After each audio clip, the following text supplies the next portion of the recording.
ছাড়া কেউ কোনোদিন লয় না আমার খবর। কাউরে কই না দুঃখের কথা, ফেটে যায় অন্তর।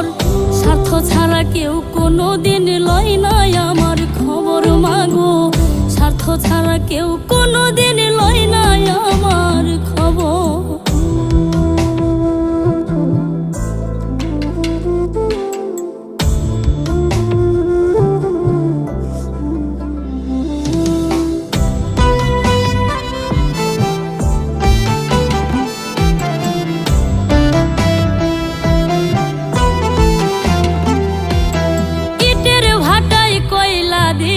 যেমনি পোড়াই রোদের তাপে তেমনি মাগো